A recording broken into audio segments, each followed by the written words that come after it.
In the grim darkness of the far future, there is only war. This phrase has echoed through countless battlefields, across millions of worlds, defining the brutal reality of the 41st millennium.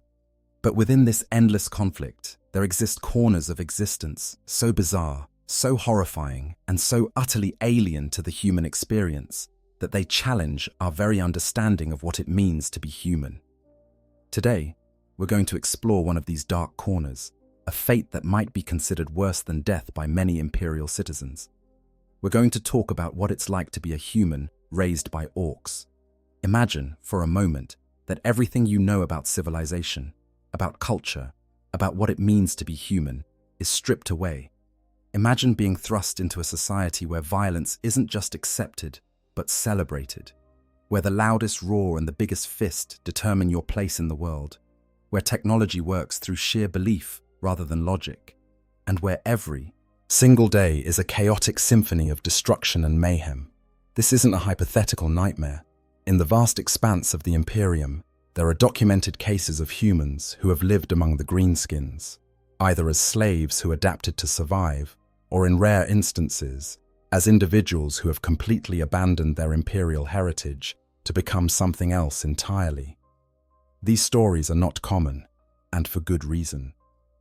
The Imperium of Man views such individuals with a mixture of horror and disgust. To willingly adopt the ways of the Xenos, particularly the Orks, is considered one of the gravest heresies imaginable. And yet, it happens. Whether through capture at a young age, through generations of enslavement, or through the complete breakdown of human society on isolated worlds, some humans find themselves not just living among orcs, but becoming part of their brutal ecosystem. The most famous documented case comes from the desert world of Angeles, where a group of humans known as Digonobs have completely forgotten their imperial heritage and now emulate their orc neighbors in almost every way. But there are other cases too, whispered about in the records of the Inquisition, spoken of in hushed tones by Imperial Guard veterans who have witnessed things they wish they could forget. Understanding what it's like to be a human raised by orcs requires us to first understand the orcs themselves. We need to comprehend their society, their biology, their psychology, and their entire way of viewing the universe. Only then can we truly grasp the transformation that a human would undergo when thrust into this alien world.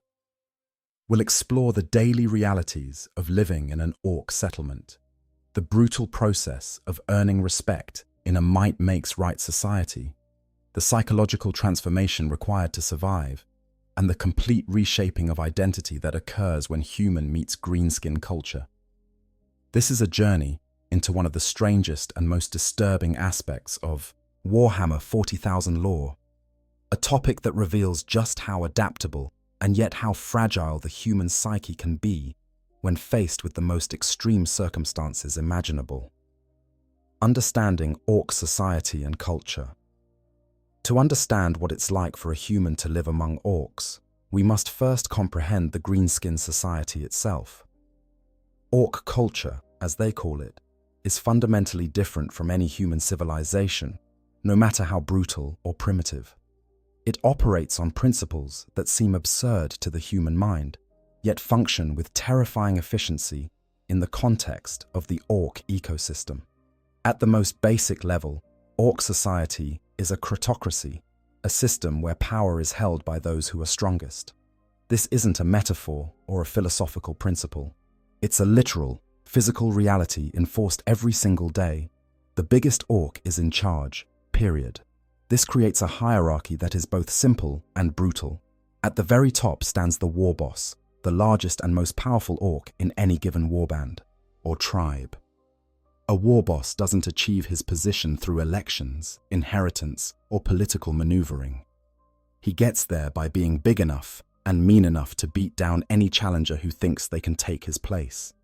And challenges come frequently, because every orc has an instinctive drive to prove themselves through violence. Below the war boss are the knobs, orcs, who are larger and tougher than the average greenskin. These are the lieutenants, the enforcers, the mid-level managers of Ork society, if such human terms can even apply. They lead mobs of boys, the rank-and-file Ork warriors, who make up the bulk of any warband. These boys are constantly fighting, both against external enemies and among themselves, because fighting is how Orks grow. The more an Ork fights and wins, the bigger he gets, and the bigger he gets, the more respect he commands. It's a feedback loop of violence that defines every aspect of Ork existence. Then, at the bottom of greenskin society, we find the Gretchen, smaller cousins of the Orks who handle most of the day-to-day labor. The Gretchen, or Grots as they're often called, are natural-born servants. They fetch and carry, they prepare food, they maintain equipment, and they generally keep Ork society functioning while the bigger greenskins focus on fighting. Interestingly, most Gretchens seem content with this arrangement. They bear little resentment toward their Ork masters because, to them, Orks are simply a fact of life. Questioning the natural order usually results in a swift kick to the head, and Gretchen are pragmatic enough to understand this.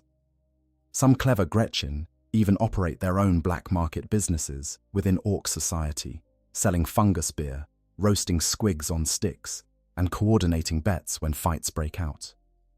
This brings us to an important point. Ork society, for all its brutality and chaos, actually functions remarkably well. Every Ork knows their place based on size and fighting ability. There's no existential angst about purpose or meaning. An Ork exists to fight, and fighting determines their status. It's elegant in its simplicity, even if that elegance is soaked in blood and accompanied by deafening roars. The Ork clan system adds another layer to this social structure. While tribes and warbands are constantly forming, breaking apart, and reforming based on who's winning fights and which war boss is the biggest, clan affiliations remain constant throughout an Ork's life. These clans aren't geographical or political entities. They're more like philosophical traditions, each representing a different aspect of the Ork character. The Goths are the most traditionally brutal, favoring close combat and black-colored armor. They're the Orks who most embody the simple joy of hitting things really hard. The Bloodaxes, in contrast, are considered untrustworthy by other Orks because they employ actual tactics and strategy.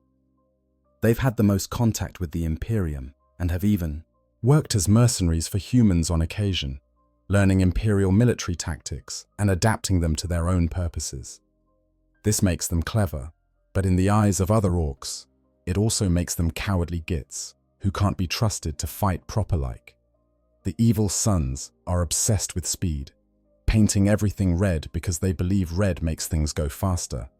And here's the thing, in Ork society, it actually does. The Bad Moons are the richest Orks because their teeth grow faster than anyone else's, and teeth are Ork currency. They're constantly buying, selling, and showing off their wealth. The Death Skulls are looters and scavengers who believe that blue is the luckiest color. They'll steal anything that isn't nailed down, and even things that are. The Snakebites are the most traditional, eschewing much of modern Ork technology in favor of older, more primitive methods. They're often seen riding giant squigoths into battle rather than the ramshackle vehicles favored by other clans. Daily life in an Ork settlement revolves entirely around preparation for the next fight. Orks don't have jobs in the human sense. They don't go to work, come home, and relax with their families. They don't have families. Orks are asexual fungoid creatures who reproduce through spores, so concepts like family, marriage, or child-rearing are completely alien to them. Instead, an Ork's day consists of getting into fights, boasting about fights they've been in, planning for future fights, and maybe doing a bit of looting or scavenging if they get bored. The Gretchen handle everything else, from food preparation to basic maintenance. The Mech Boys, Orks, with an innate understanding of technology, spend their time building bigger and more dangerous weapons and vehicles. This isn't precision engineering. Ork technology is held together by spit, scrap metal, and an enormous amount of collective belief. A gun that by all rights shouldn't work will function perfectly in Ork hands because the Orks believe it will work. This is due to their latent psychic field, but we'll get to that in a moment. Similarly, pain boys, the Ork equivalent of doctors, spend their time patching up injured Orks and conducting extremely unethical experiments on anyone unfortunate enough to end up on their operating tables. Ork medicine is brutal and often more dangerous than the original injury, but it works through a combination of Ork resilience and the greenskins' astounding regenerative abilities. What's crucial to understand is that there is no downtime in Ork society. There's no contemplation, no philosophy, no art beyond crude depictions of fighting, and no literature beyond the oral traditions of passing down stories of great battles. If there's nothing to fight, Orks will fight each other. If that gets boring, and there's no bigger boss around to keep order, Ork society will actually start to fall apart, with the greenskins turning to increasingly self-destructive violence. Orks need conflict the way humans need air. It's not just what they do, it's what they are. For a human thrust into this environment, the contrast would be almost incomprehensible. Everything that human civilization is built upon, all the social niceties, the complex hierarchies based on wealth or birth or achievement, the emphasis on cooperation and planning and building for the future. None of that exists here. There's only the immediate moment, the next fight, the constant test of strength against strength. It's a society that operates on pure, violent instinct, yet somehow it works, producing one of the most successful species in the entire galaxy. Ork biology and psychology. To truly understand what it means to live among Orks, we need to comprehend just how fundamentally different they are from humans, not just culturally, but biologically and psychologically. Orks aren't just green-skinned humanoids who happen to like fighting. They're an entirely alien form of life that challenges our basic assumptions about biology, reproduction, and cognition. At the most basic level, Orks are a symbiotic fusion of animal and fungus. Their bodies contain both animal tissue and fungal matter, working in perfect harmony. This isn't some minor quirk of their biology, it's fundamental to everything about them. The fungal component replaces or supplements many of the complex internal organs that humans require. Where humans need hearts, lungs, livers, and dozens of other specialized organs, Orks have much simpler internal structures padded out with fungal growths. This makes them incredibly resilient. An injury that would kill a human outright might just annoy an Ork. They can regenerate lost limbs, survive wounds that would be instantly fatal to any other species, and keep fighting long after they should be dead. The fungal nature of Orks also explains their method of reproduction, which is unlike anything found in the animal kingdom. Orks are asexual and reproduce through spore dispersal. Throughout their lives, Orks constantly release microscopic spores into their environment. When an Ork dies, their body releases millions of spores in a final burst. These spores settle into the ground and begin to grow, creating an entire ecosystem of Orkoid life. The spores don't immediately grow into full Orks. Instead, they follow a specific developmental sequence. First come the squigs, strange little creatures that range from ambulatory teeth to bizarre alien beasts. Then snotlings emerge, tiny fungoid creatures barely intelligent enough to cultivate the fungi and squigs. Next come the Gretchen, more intelligent than snotlings, but still subservient to proper Orks. Finally, after enough time and enough nutrients from the Orkoid ecosystem, full-sized Orks begin to emerge from the ground, already equipped with basic knowledge encoded into their genetic memory. This means that wherever Orks go, they bring their entire ecosystem with them. A single Ork who dies on a planet can lead to an infestation that might take centuries to purge. The spores can lie dormant for years, waiting for the right conditions to germinate. This makes Orks one of the most persistent threats in the galaxy. You can't simply kill all the orcs on a planet and declare victory. You have to burn the very soil where they walked, purge every spore, every bit of orcoid fungus, or they'll just come back. But perhaps the most alien aspect of orc biology is their latent psychic ability, specifically the Gestalt psychic field that all orcs generate collectively. This field, often simply called the green tide or the storm of violence, grows stronger as more orcs gather together. It affects orc psychology in profound ways, creating an instinctive awareness of hierarchy. Orcs can instinctively sense who is bigger and therefore who is in charge. This isn't a conscious assessment based on observation. It's a psychic recognition that bypasses rational thought entirely. The Gestalt field also influences reality itself in subtle but measurable ways. This is where the famous orc belief in color symbolism comes in. Orcs believe that red vehicles go faster, and because enough orcs believe it, their collective psychic field actually makes red vehicles go faster. They believe that more noise means more power, so their loudest weapons genuinely do more damage.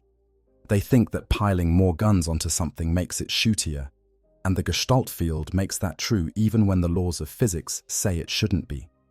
This isn't unlimited reality-warping power. Orcs can't just believe themselves invincible and win every battle. The effect is more subtle, more like a thumb on the scale of probability. It allows their ramshackle technology to function when it should fall apart.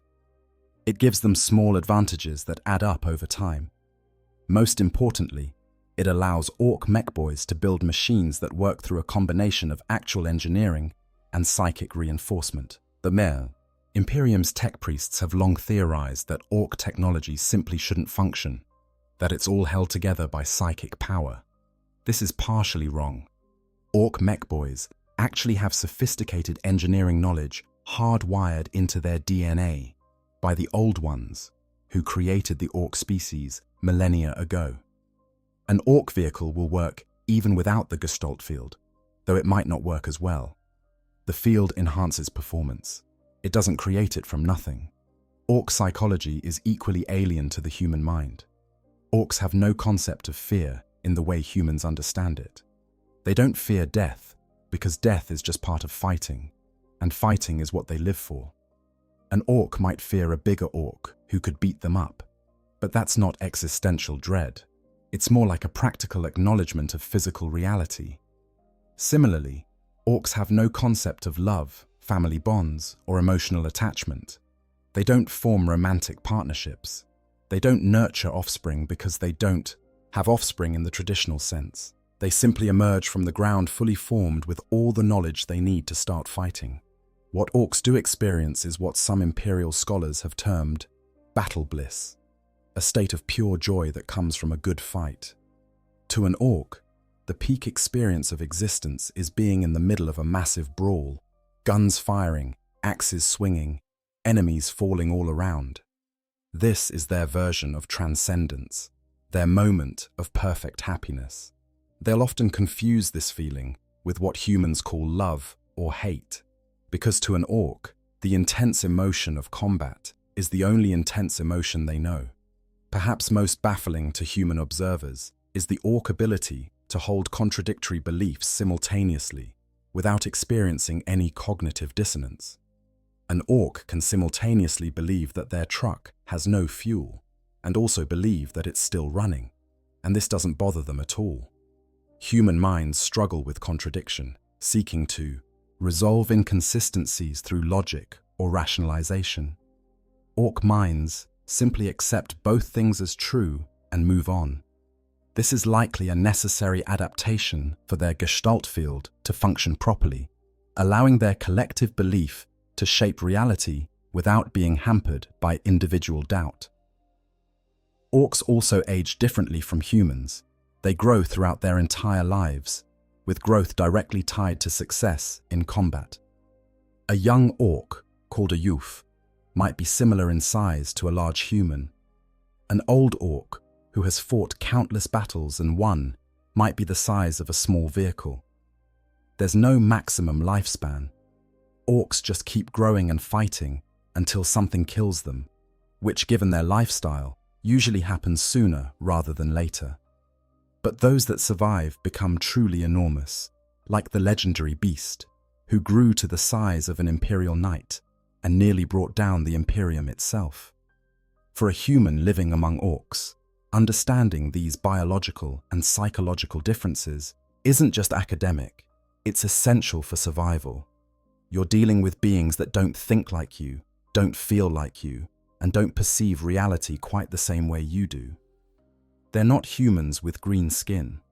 They're fundamentally alien, created by ancient star gods to be perfect warriors, and every aspect of their existence reflects that purpose. To live among them means adapting to a worldview that has no room for human concepts like compassion, cooperation, or long-term planning. It means accepting that violence isn't a means to an end, but an end in itself, the very purpose of existence. For a human mind, especially a young one, that's a transformation that goes beyond cultural adaptation. It's a complete rewiring of how you understand the universe itself. The Digonobs of Angelus. If we want to understand what it's truly like for humans to live among orcs, our best documented case study comes from the desert world of Angelus. This is where we find the Digonobs, also simply called Diggers, a population of humans who have completely forgotten their imperial heritage and now emulate their orc neighbors in almost every conceivable way. Their story provides a chilling glimpse into what happens when humans are isolated with orc influence for generations. The origin of the Digonobs dates back to a catastrophic event in Angelus's history. A massive orc invasion force, traveling through space aboard a space hulk, crashed into the planet with tremendous force. The impact carved a gigantic canyon across the surface that the orcs simply call Dar Skid, and the environmental devastation was apocalyptic. Dust and debris filled the atmosphere, temperatures fluctuated wildly, and the planet's ecosystem was thrown into chaos. At the time of the crash, an Imperial survey vessel was in orbit around Angelus, with part of its crew on the planet's surface, conducting exploration and research. The Adeptus Mechanicus had taken interest in Angelus due to mysterious structures. On the surface, massive pyramids of unknown origin that predated human contact with the world. When the space hulk crashed, the catastrophe separated the Imperial humans into two groups, those who were in orbit aboard the ship and those who were on the surface near the pyramids. The surface team, caught in the apocalyptic aftermath of the crash, fled to the only shelter available, the pyramid structures and their extensive network of underground catacombs and tunnels. As the dust from the impact settled over the planet, these humans found themselves trapped underground. Days turned into weeks, weeks into months, and months into years. The atmospheric conditions on the surface remained hostile, and the pyramid systems became their home. But here's where the story becomes truly dark. As generations passed in the underground tunnels, cut off from the Imperium, from any form of advanced technology, from their very cultural heritage, these humans devolved. Knowledge was lost, technology broke down and couldn't be repaired. The sophisticated Imperial citizens who had first entered those tunnels were replaced by their children, then their grandchildren, each generation knowing less about where they had come from. Meanwhile, on the surface, the orcs had survived the crash, as orcs always do, and established their own settlements. The greenskins were fighting among themselves, as they also always do, this time over whether the massive scrap pile they were building was an idol to the orc god Gork, or to his equally brutal twin Mork. This religious schism divided the orc population into Gorkas and Morkas, setting the stage for the endless conflicts that would define Angelus for years to come. Eventually, the humans had to emerge from their underground sanctuary. Resources were finite, even in the extensive pyramid complexes. When they finally surfaced, they encountered a world completely dominated by orcs. And here's where something remarkable and horrifying happened. Rather than being immediately slaughtered or enslaved, these primitive humans managed to establish a strange relationship with the orcs. The greenskins found these small, weak creatures amusing. The humans, for their part, looked at the orcs and saw the most powerful, successful beings they had ever encountered. Over time, the diggers began to emulate orc culture. They started painting themselves green to look more like greenskins. They adopted orc speech patterns and vocabulary. They organized themselves into warring mobs in imitation of orc tribes. They began using salvaged orc weapons and vehicles, trading with the greenskins for better equipment. Most critically, they started to believe that the orc way of life was superior to anything their dim ancestral memories could recall about imperial civilization. The orcs, for their part, tolerated this with a mixture of amusement and paternalistic disdain. To the greenskins, watching humans try to be orcs was funny. These little pink things strutting around painted green, trying to talk like orcs and fight like orcs, provided endless entertainment. More practically, the diggers were useful. They could explore the pyramids and their catacombs, areas that the orcs avoided due to the scary things lurking inside. The diggers would bring out ancient technology and trade it to the orcs for food, weapons, and protection.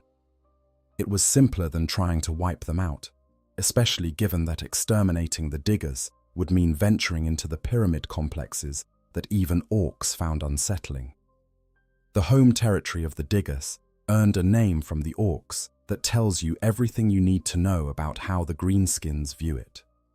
They call it Morgag Durlurk Gulskar Dregsnixlag, which translates roughly to Fortress of Ancient Terrifying Power, Land of Waiting Death, Pain and Destruction.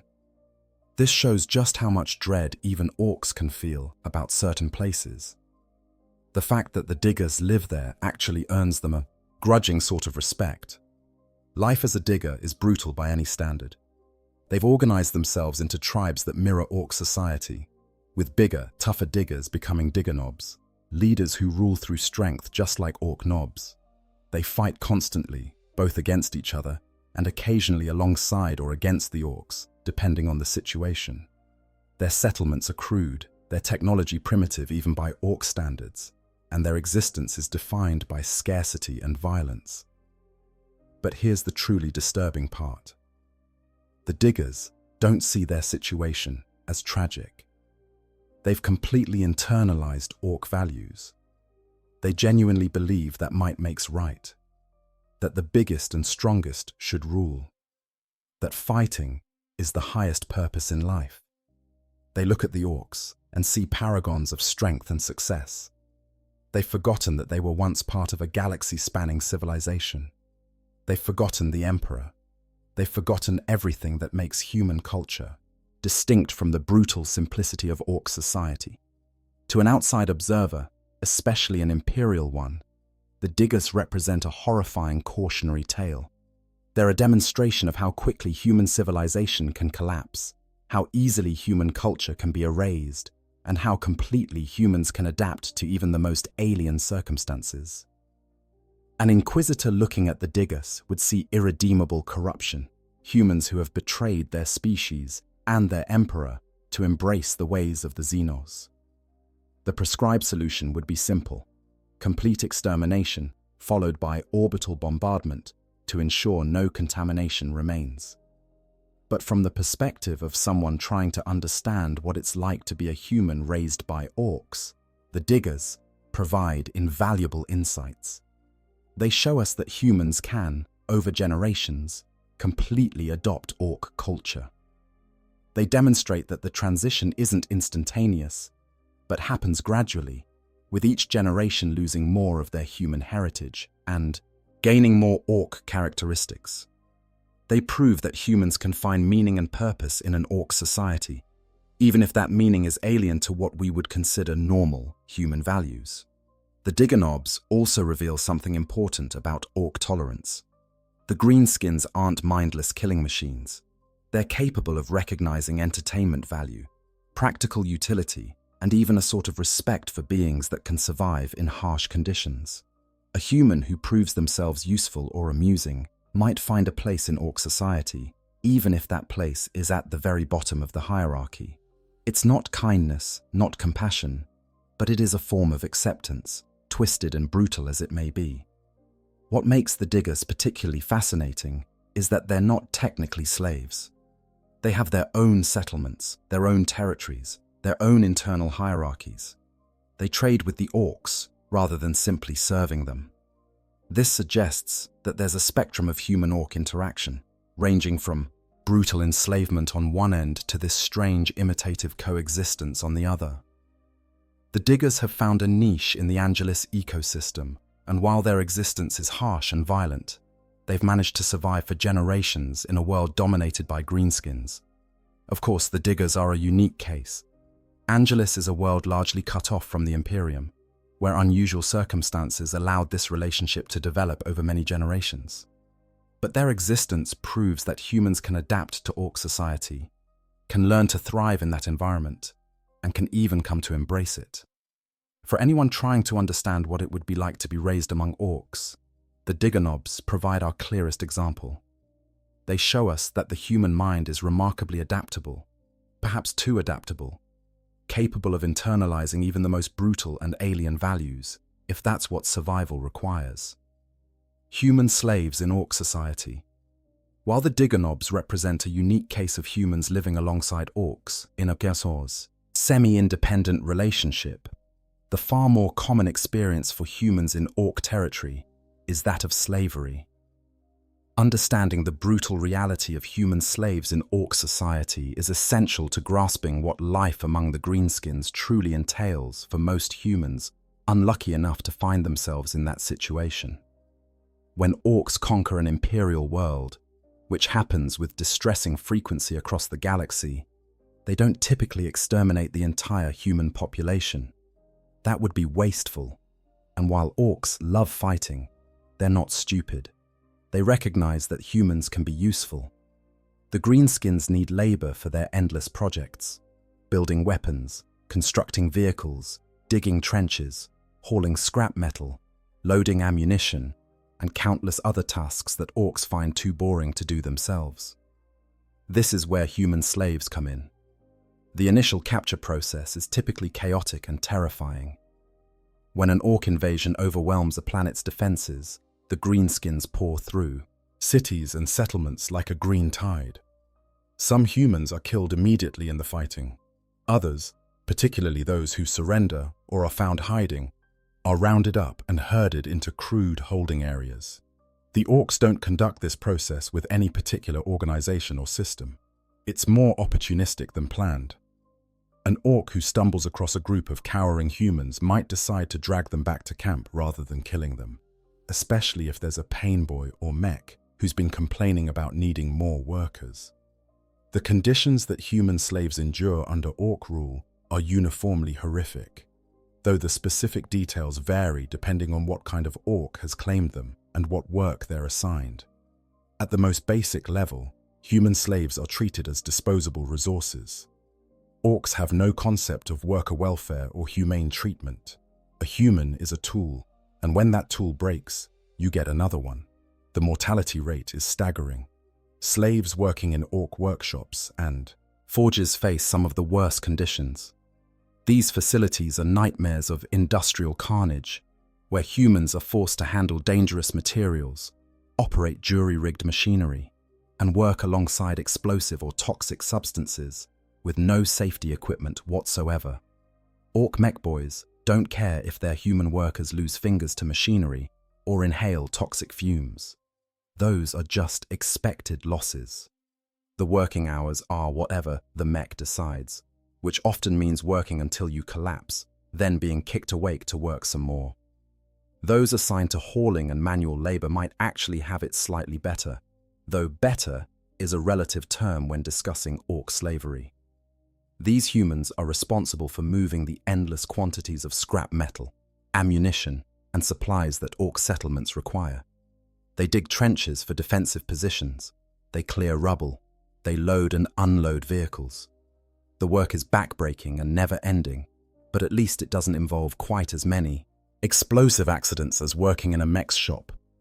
Food for human slaves is whatever the Orcs feel like providing, which usually means scraps and refuse.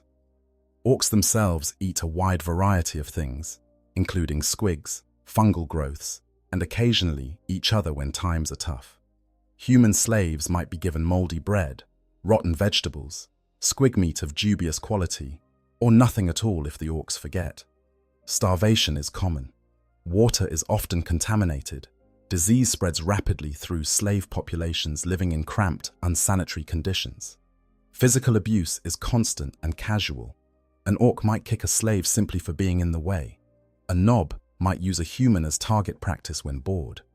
Fights between orcs often result in collateral damage to nearby slaves. The greenskins don't consciously torture humans for entertainment, at least not usually, but they also don't see any problem with hurting humans when it suits them. To an orc, a human's pain is either funny or irrelevant, depending on their mood. Perhaps most disturbing are the accounts of humans being used as food. Orcs are omnivorous and will eat almost anything, including human flesh. In larger orc civilizations, where they've conquered heavily populated worlds, some greenskin leaders have established what can only be described as human farming operations. These are industrial-scale horrors, where captured humans are bred specifically to be eaten. The victims are kept in complete darkness, in crowded pens, seeing light only when food or water is brought, or when they're selected for slaughter. It's a fate that makes even the harshest imperial penal colony look merciful by comparison. However, and this is a critical point, not all human slaves suffer exactly the same fate. Orcs are pragmatic in their way, and they recognize value when they see it. A human who demonstrates particular skills might find their situation somewhat improved. A mechanic who can repair vehicles, a medic who can treat injuries, a translator who speaks multiple languages. These individuals become more valuable than simple manual laborers. The most famous historical example of a human gaining orc respect is Commissar Sebastian Yarrick, though he was never actually enslaved. Yarrick learned the orc language from captured greenskins and used that knowledge, combined with his tactical brilliance and sheer force of will, to become something orcs actually feared. He once killed an orc nob in hand-to-hand combat, which earned him enormous respect from the greenskins. Orcs began to believe that Yarrick could kill them just by looking at them with his augmetic eye, and because enough orcs believed it, their gestalt field made it partially true. Yarrick represents the extreme end of what a human can achieve in orc society, not through adaptation, but through becoming so formidable that even orcs respect him. More commonly, skilled slaves might be claimed by specific orcs who recognize their utility. A blood axe warboss, for instance, might keep a human advisor who understands imperial tactics and can provide intelligence.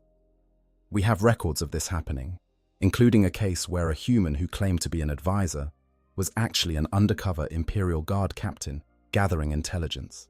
This demonstrates that while such arrangements are rare, they do occur. The key to survival as a slave in orc society is making yourself useful in a way that orcs value, while not being so valuable that other orcs fight over you. You want to be worth keeping alive, but not worth killing your master to steal. It's a delicate balance, and most humans never manage to find it. They simply work until they die, which rarely takes long. The psychological impact of enslavement by orcs is profound and multifaceted. For adult humans who remember life in the Imperium, the cognitive dissonance is overwhelming. Everything they understood about order, civilization, and purpose is inverted. The Emperor's light seems impossibly distant. The concept of duty to the Imperium becomes abstract when your daily reality is serving Xenos masters who view you as less than the Gretchen they kick around. For children raised in orc captivity, the situation is different and perhaps more tragic. These young humans have no frame of reference for what human society should be like. Their normal is orc society. They learn to speak orcish before or instead of Gothic. They internalize orc values because that's all they've ever known. Over time, over generations, you get something like the digger knobs, humans who have completely forgotten their imperial heritage. The Imperium's official stance on humans who have lived under Ork rule, even as slaves, is harsh. The Inquisition views any prolonged contact with Xenos as potential corruption. A human freed from Ork slavery would face extensive interrogation, psychological evaluation, and quite possibly execution or servitor conversion if deemed too contaminated by their experience. The Imperial logic is brutal but consistent. Better to lose one potentially corrupted soul than risk that corruption spreading. This creates a terrible irony. Humans who manage to survive years in Ork slavery, who adapt and endure and cling to life against impossible odds, face death or eternal servitude if Imperial forces ever liberate them. There's no happy ending for most slaves in Ork society. They either die in captivity, or they adapt so completely to Ork culture that they can never return to human civilization, or they're rescued by the Imperium only to face a different form of death. Yet despite all this horror, humans continue to survive in Ork territories across the galaxy. They find ways to endure, to adapt, to carve out the smallest spaces of continued existence. Some become so broken that they're barely human anymore.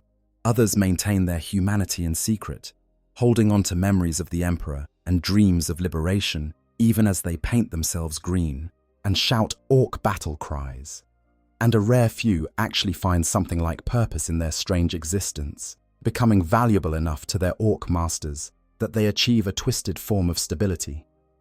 Understanding human slavery in Ork society means confronting some of the darkest aspects of the Warhammer 40,000 universe. It shows us that the grim darkness of the far future extends beyond grand battles and cosmic horrors to include the everyday grinding misery of countless individuals trapped in circumstances beyond their control. For every heroic space marine crushing greenskin skulls, there are thousands of humans in Ork camps, working until they die, their suffering unknown and unremembered. The blood axes and human cooperation. Among all the Ork clans, the blood axes stand apart in their interactions with humanity. Understanding the blood axe relationship with humans is crucial for comprehending the full spectrum of human-Ork interaction, because it represents the closest thing to actual cooperation rather than simple master-slave dynamics. The blood axes earned their name and their reputation through having the most extensive contact with the Imperium of Man of any Ork clan. This contact began early in their history, and it fundamentally shaped their approach to warfare and their view of other species. Where most Orks see humans as either enemies to fight or slaves to exploit, blood axes recognize that humans can be useful in more sophisticated ways. What makes blood axes unique is their willingness to employ what other Orks derisively call un-Orky tactics. They use actual military strategy rather than just charging forward and hitting things. They employ ambushes, feints, flanking maneuvers, and coordinated attacks. They wear camouflage, which other Orks find absolutely hilarious. Most shocking to other greenskins, blood axes occasionally retreat from battles they can't win, something that most Orks would rather die than do. This tactical sophistication comes from their study of Imperial military doctrine. Blood axes pay attention to how humans fight. They analyze battle patterns, they learn from defeats, and they adapt. Some blood axe war bosses have actually served as mercenaries for desperate or heretical Imperial commanders, fighting alongside human forces long enough to truly understand their methods. Other Orks view this as borderline treason to the entire concept of being Orky, but blood axes don't care what other Orks think. They're secure in their knowledge that they've found better ways to make war. The mercenary work deserves special attention because it's one of the most bizarre aspects of Warhammer 40,000 lore. There are documented cases of Imperial authorities, usually rogue traders or particularly desperate planetary governors, hiring blood axe Orks to fight for them. This is technically heresy of the highest order. Working with Xenos, especially Orks, violates so many Imperial laws and religious tenets that the penalties would be severe if discovered. And yet it happens, because blood axes are effective, discreet in their way, and willing to work for the right price. The price is usually simple: weapons, vehicles, or just a good fight against interesting enemies. Blood axes don't particularly care about money in the way humans understand it. They want gear and they want combat, and if some desperate human is willing to provide both, they'll happily sign on for a while.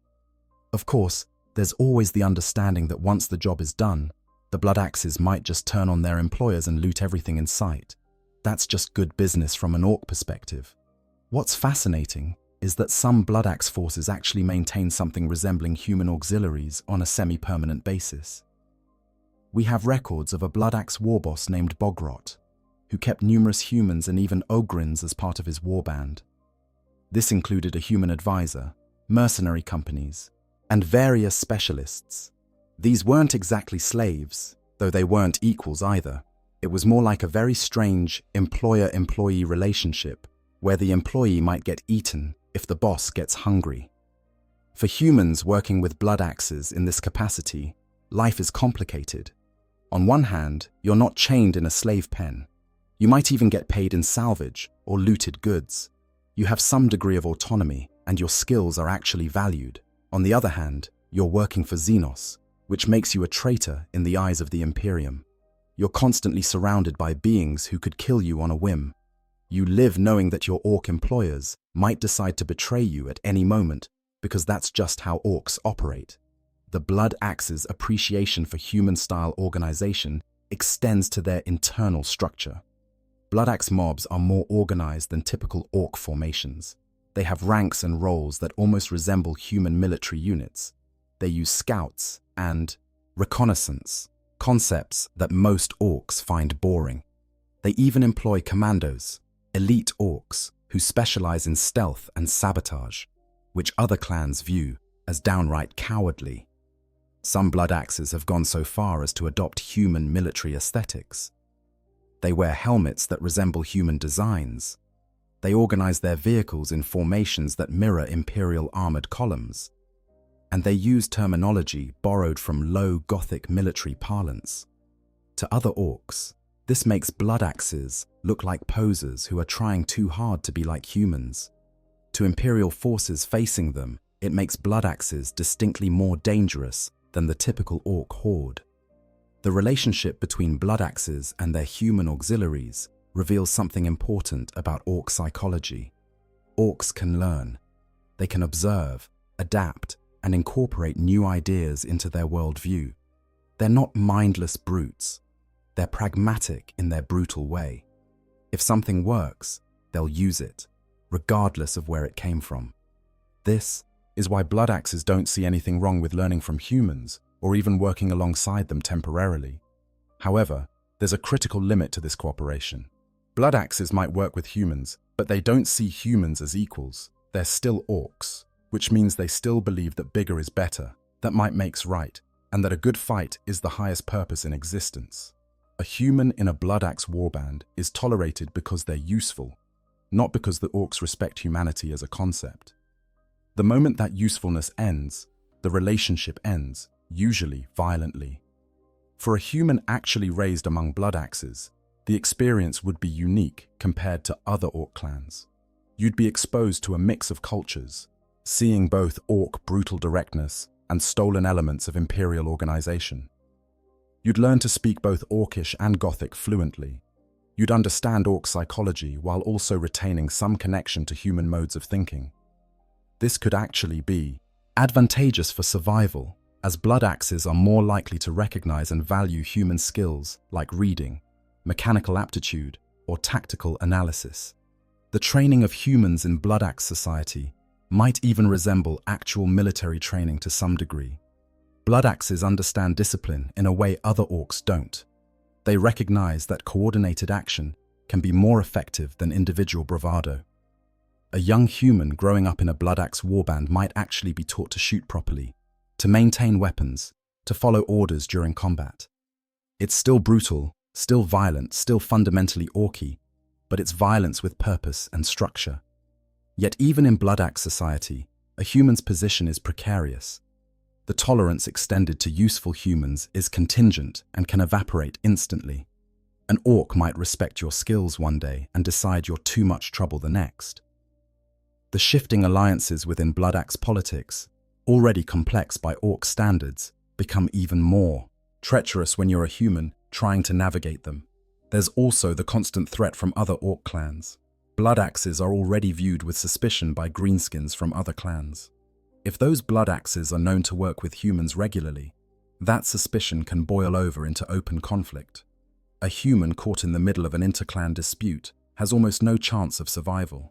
You're not orc enough for the Bloodaxes to truly protect you, and you're definitely not orc enough for the Goths or Evil Sons to spare you. The Bloodaxe phenomenon shows us that human-orc relationships exist on a spectrum. At one end is the brutal slavery common in most orc territories. At the other end is the Digonobs' strange, imitative coexistence. Bloodaxe mercenary arrangements fall somewhere in the middle, a transactional relationship based on mutual benefit rather than pure dominance or cultural absorption. It's still exploitative, still dangerous, still morally compromising from an imperial perspective, but it represents a different model for human survival among greenskins. Understanding Bloodaxes is essential for understanding how humans can potentially thrive, not just survive, in orc society. The clan demonstrates that orcs are capable of recognizing value beyond physical strength, that they can maintain working relationships with other species when it serves their purposes, and that their society, while alien, isn't completely impenetrable to human understanding. For a human raised among Bloodaxes, you might emerge with a unique perspective, fluent in both cultures, capable of navigating both orc and human society. Of course, the Imperium would execute you as a Xenos-tainted traitor if they ever found out. But that's the grim darkness of the far future for you. Daily life among orcs. To truly understand what it means to be a human raised by orcs, we need to examine the mundane details of daily existence in a greenskin settlement. The grand battles and dramatic conflicts are important, but it's the everyday rhythms of life that shape a person's identity and worldview. For a human living among orcs, each day is a chaotic blend of survival, adaptation, and navigating a society that operates on principles fundamentally alien to human nature. Mourning in an orc settlement, if you can even call it mourning given that orcs don't follow human concepts of time, begins with noise. Constant, overwhelming, ear-splitting noise. Orcs are not quiet creatures. They shout at each other even in casual conversation. Their machinery clanks and roars. Vehicles rev their engines. Weapons discharge as orcs test them, or settle disputes, or just shoot at things for fun. If you're a human waking up in this environment, your first sensation is always the cacophony, a wall of sound that never truly stops. Sleeping arrangements for a human in orc society vary dramatically depending on your status. Slaves huddle together in whatever shelter they can find, often crude pens or abandoned buildings. You might sleep on bare ground or on piles of refuse. There's no privacy, no comfort, no safety. You wake when the orcs decide it's time to work, which could be at any hour. Orcs themselves don't require much sleep, and they expect everyone else to keep up with their brutal pace. If you're a more valued human, perhaps serving a specific orc master or working for a Bloodaxe warband, you might have slightly better conditions. Maybe a small shelter to yourself, some actual bedding, protection from the elements. But even in the best circumstances, you're living in what would be considered squalor by imperial standards. Orc settlements aren't designed for comfort. They're utilitarian at best, organized around the needs of war rather than the needs of living. Food is a constant concern. As a human among orcs, you eat what you can get, which usually means squig meat in various forms. Squigs are the multi-purpose organisms of the orcoid ecosystem, and eating squigs are specifically bred to be food. They're actually not terrible by wasteland standards, kind of like tough, gamey meat that tastes vaguely of mushrooms. The problem is that orc cooking methods are crude. Sanitation is non-existent, and food poisoning is common. You might also eat fungal growths cultivated by snotlings. These fungi range from barely edible to surprisingly nutritious, though none of them taste particularly good by human standards. In a pinch, you eat whatever the orcs don't want, which could be scraps from their meals, stolen rations, or whatever you can scavenge. Humans in orc territories learn to have strong stomachs and few qualms about food sources. Water is equally problematic. Orc settlements rarely have sophisticated plumbing or water treatment. You drink from whatever source is available, which might be contaminated wells, polluted streams, or collected rainwater. Disease spreads easily in these conditions. A human's immune system, even one adapted to harsh conditions, struggles with the bacterial and viral loads found in orc territory. After waking and eating, if you're fortunate enough to eat, your day revolves around work. The specific work depends entirely on your role in the settlement. Slaves assigned to manual labor might spend all day hauling scrap metal from one pile to another, digging defensive trenches that will probably never be used, or clearing rubble from recent fights. The work is backbreaking and seemingly pointless, but complaining gets you kicked or worse. Those working for mech boys have it both easier and harder. You're doing more skilled work, which can be interesting if you have any aptitude for mechanics. But you're also surrounded by dangerous machinery, explosive materials, and mechs who care nothing about safety protocols. You learn to work fast, stay alert, and hope that today isn't the day something explodes in your face. Mechs appreciate humans who can read technical manuals salvaged from Imperial equipment, who understand basic engineering principles, or who have small enough hands to work on detailed components. If you can make yourself useful in these ways, you might actually survive long enough to learn real skills. Working for Pain Boys is simultaneously educational and horrifying. Orc medicine is brutal, but it reveals a lot about orc biology and resilience. You learn which orc organs can be safely removed, how to suture wounds with wire and staples, what chemicals produce which effects. You also witness experiments that would make Mechanicus tech priests blanch. Pain Boys view all biology as something to be tested, improved, and modified. If you're assisting them, you're complicit in activities that range from necessary medicine to pure sadism, often in the same procedure. Gretchen are your primary competition and sometimes your only allies. As a human among orcs, you occupy a social position roughly equivalent to Gretchen, possibly even lower. The Grots are natural-born servants who understand orc society instinctively. They can anticipate what their masters want. They know which orcs are dangerous and which are merely loud. They navigate the social hierarchies with practiced ease. As a human, you don't have these instincts. You have to learn everything through observation and painful trial and error. Some Gretchen resent humans as competition for resources and favor. These Grots might sabotage your work, steal your food, or report your mistakes to orc masters. Other Gretchen, particularly the more entrepreneurial ones, might see humans as potential trading partners or employees for their black market operations. A smart human can forge alliances with clever Grots, trading labor or stolen goods for information, food, or protection. Language acquisition is crucial for survival. You must learn to speak Orcish, the crude, guttural language of the greenskins. Fortunately, Orcish isn't particularly complex. It's direct, simple, and focused on immediate practical concerns.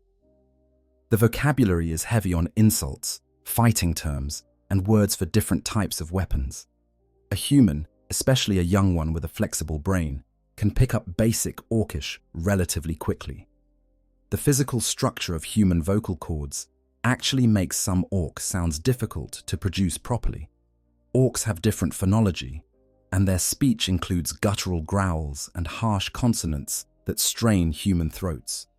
You learn to approximate these sounds as best you can. developing a distinct accent that marks you as non-Orc, but hopefully understandable.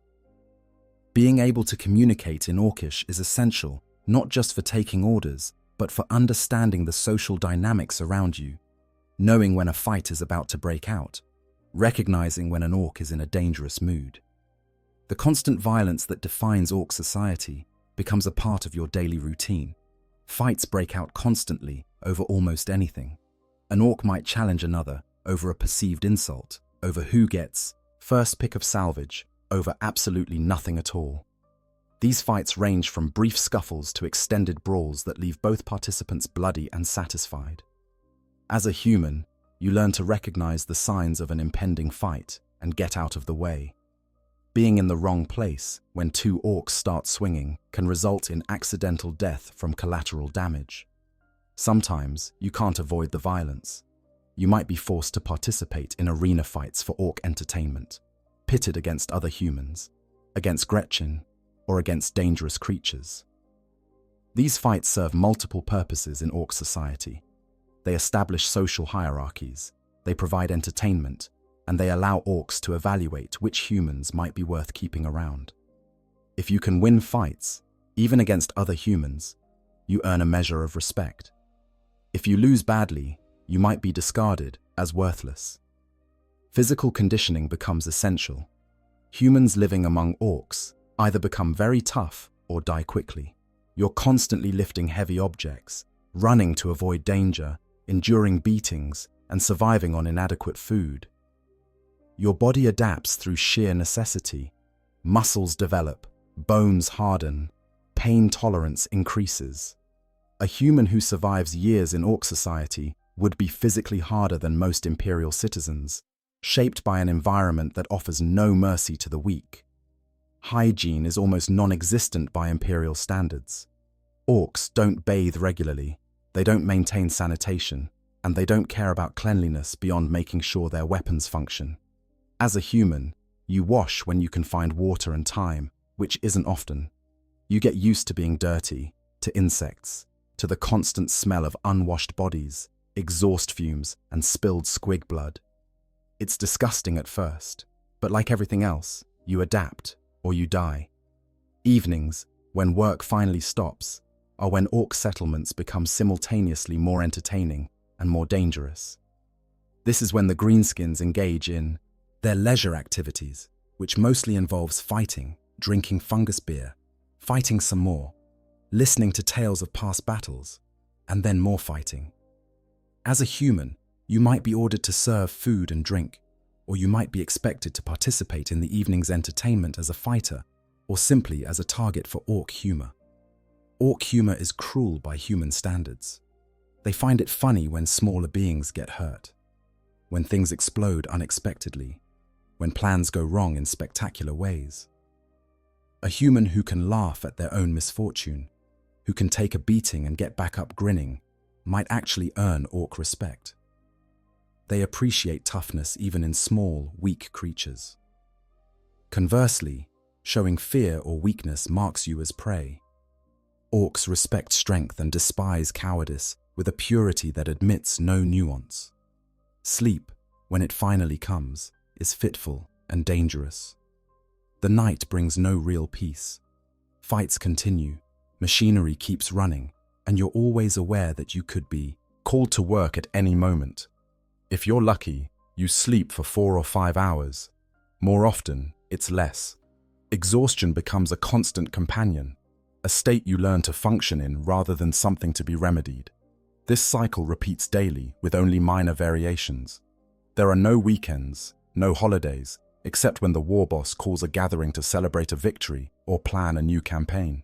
There are no days off, no leisure time that's truly your own. Every moment is lived in service to Orc society or in the desperate pursuit of survival within it. For a human child raised in this environment from infancy, this chaos becomes normal. They don't know that humans in the Imperium live differently. They don't understand that cities can be quiet, that food can be abundant, that violence doesn't have to be constant. Their baseline for normal is Orc society, with all its brutality and mayhem. This shapes their psychology in profound ways, creating a human who thinks more like an orc than like an imperial citizen. Over time, the daily grind of life among orcs grinds away at human softness, the philosophical questions, the moral considerations, the complex emotions that characterize human existence in more civilized settings. These luxuries disappear. What remains is immediate, practical, focused entirely on survival and status within the orc hierarchy. You become harder, simpler, more direct. In a very real sense, you become more orky, not biologically but psychologically and culturally. Understanding daily life among orcs is understanding that survival in this environment requires constant adaptation, endless vigilance, and the willingness to endure conditions that would break most imperial citizens within days. Those who survive long enough to be considered raised by orcs aren't the same humans who first entered greenskin society. They're something else, shaped by circumstance into beings that can navigate both the physical dangers and the social complexities of one of the galaxy's most successful species. Adopting orc culture. The transformation from human to something that resembles an orc in everything but biology is not instantaneous. It's a gradual process of cultural absorption, psychological adaptation, and identity reconstruction that happens over months and years. For a human raised among orcs from childhood, this transformation is even more complete because they never had a strong connection to imperial culture in the first place. Understanding how humans adopt orc culture reveals the remarkable and terrifying plasticity of the human psyche. The first principle of orc society that a human must internalize is might makes right. This isn't just a social custom or a philosophical position. It's the foundational logic that governs every interaction, every dispute, every relationship. In the Imperium, humans are taught that authority comes from the God Emperor, that hierarchy is divinely ordained, that your position in society is determined by birth, achievement, or divine will. In orc society, none of that matters. The biggest orc is the boss, period. If you want to be the boss, get bigger than the current boss and beat him up. For a young human learning this system, it initially seems chaotic and arbitrary. But over time, you realize it's actually remarkably simple and fair in its way. There's no pretense, no political maneuvering, no hidden agendas. If an orc wants more authority, he fights for it. If he wins, he gets it. If he loses, he either accepts his place or tries again when he's stronger. This brutal honesty can actually be appealing, especially to someone who's never known the complex political hierarchies of imperial society. As a human adopting orc culture, you can't participate in this hierarchy the same way orcs do. You're not going to grow to 8 feet tall no matter how many fights you win, but you can carve out your own niche within the system. You learn that toughness is respected even in small packages. You discover that being able to take a beating and get back up earns you more status than trying to avoid fights. You understand that showing fear marks you as prey, but showing defiance, even in the face of overwhelming force, can earn a measure of respect. The orc concept of bigger is better extends beyond physical size to encompass anything that's more, louder, or more extreme. Bigger guns are better guns. More dakka is always preferable to less dakka. Louder vehicles are superior to quiet ones. This philosophy permeates every aspect of orc culture, and humans who adopt it find themselves drawn into an escalating arms race of excess. You want your gear to be more impressive than the other humans. You want to make more noise. You want to seem more dangerous, more capable, more orky. This often manifests in visual displays. Humans living among orcs start painting themselves green to look more like greenskins. This isn't just camouflage or imitation. It's a declaration of cultural affiliation. By painting yourself green, you're saying, I'm part of this society. I follow orc ways. Some humans go further, adding crude tattoos in orc glyphs, wearing armor decorated with orc symbols, adopting orc fashion sense, which consists mainly of making everything look as intimidating as possible. The Ork Gestalt psychic field plays a fascinating role in this cultural adoption. While humans don't generate the field themselves and can't tap into it the way orcs can, they exist within it when surrounded by greenskins. This proximity to the psychic gestalt subtly influences human psychology. You start to feel the energy of a gathering storm when orcs are excited about an upcoming battle.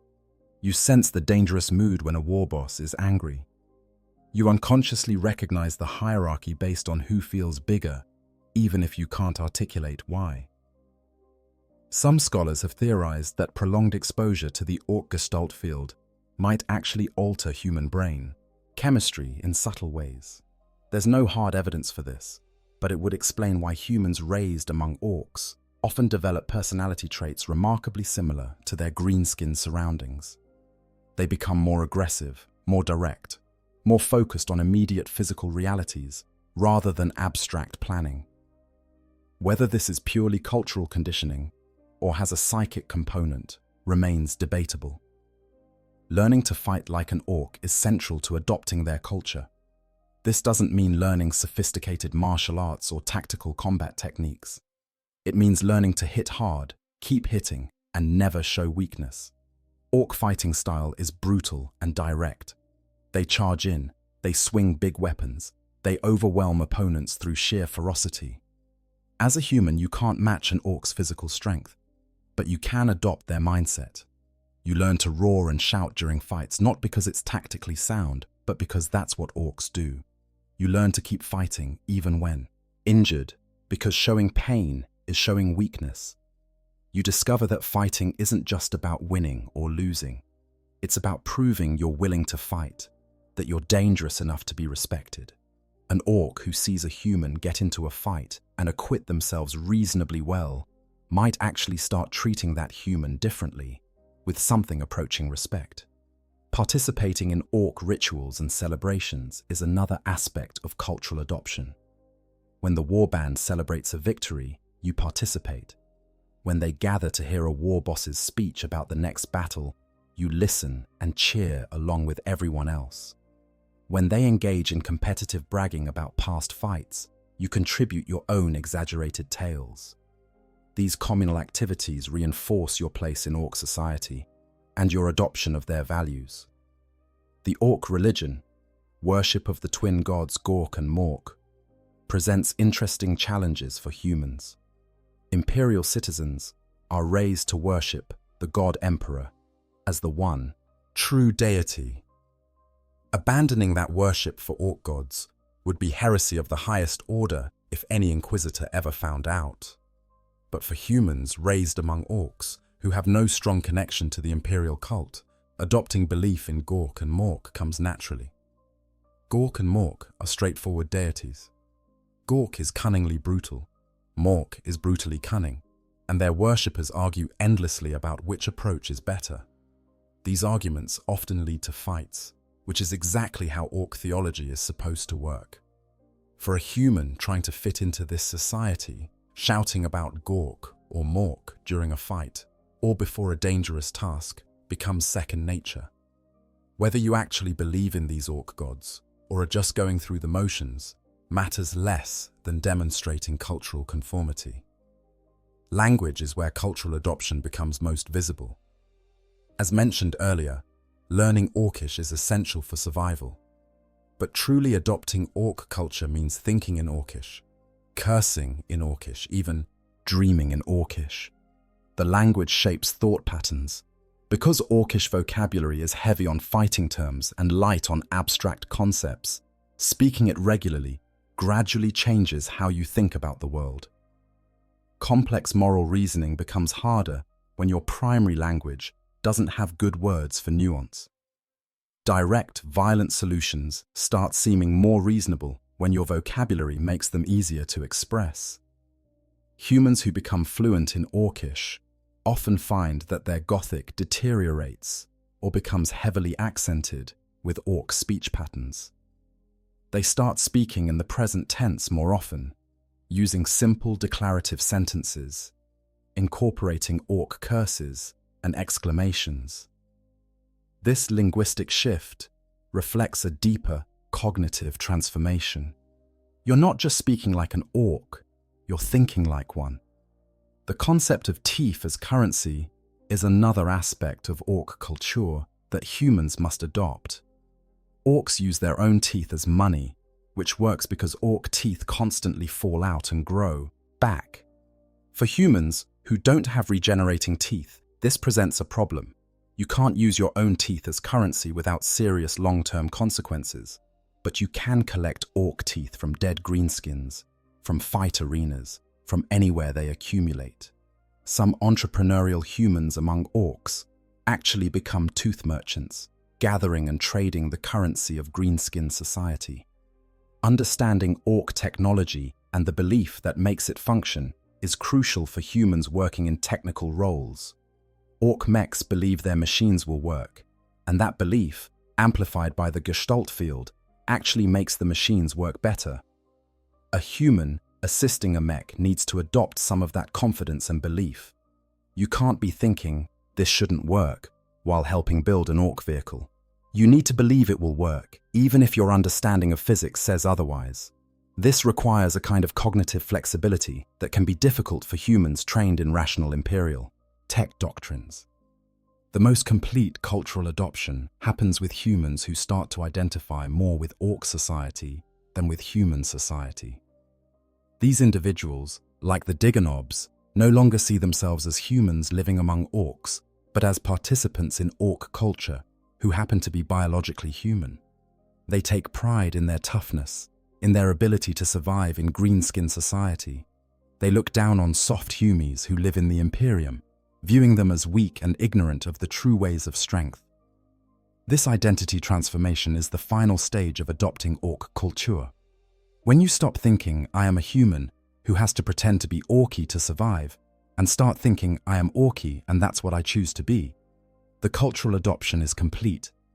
You've crossed a line that the Imperium would consider irredeemable. You've abandoned your humanity not biologically, but in every way that matters to human society. The tragedy, or perhaps the dark triumph, of this transformation is that it works. Humans who fully adopt orc culture can thrive in greenskin society in ways that humans trying to maintain their imperial identity cannot. By embracing the brutal simplicity of orc values, by internalizing their culture completely, a human can carve out a place, earn respect, and find meaning in a society built for an entirely different species. It's adaptation taken to its extreme, the human capacity for cultural learning pushed to its absolute limits, resulting in something that's no longer quite human in any meaningful sense. The psychological transformation. Beyond the external adoption of orc culture, language, and behaviors lies a deeper and more disturbing transformation, the complete rewiring of human psychology that occurs when someone is raised among greenskins. This isn't just learning new customs or speaking a different language. It's a fundamental alteration in how you perceive yourself, others, and the nature of reality itself. Understanding this psychological transformation reveals just how thoroughly orc society can reshape a human mind. The most profound change happens to your understanding of violence. In imperial society, even in the grim darkness of the 41st millennium, violence is generally understood as a tool, a means to an end. Soldiers fight to defend the Imperium. Gangs fight over territory or resources. Violence serves purposes beyond itself. In orc society, violence is the purpose. Fighting isn't something orcs do to achieve goals. Fighting is the goal. For a human child raised among orcs, this distinction gradually disappears. You learn that violence can be joyful, that the sensation of combat provides a rush that nothing else matches. You discover that hitting someone and being hit back creates a kind of connection, a relationship defined through physical contest rather than words or shared experiences. Over time, you stop questioning why fights happen and start simply enjoying them when they do. This is a fundamental rewiring of human psychological responses to conflict. Imperial citizens, even hardened soldiers, typically experience some level of psychological stress from combat. Battle fatigue, trauma, moral injury. These are well-documented phenomena. Humans aren't naturally designed for constant violence, but humans raised among orcs don't experience combat the same way. They've been conditioned from early childhood to see violence as normal, positive, even transcendent.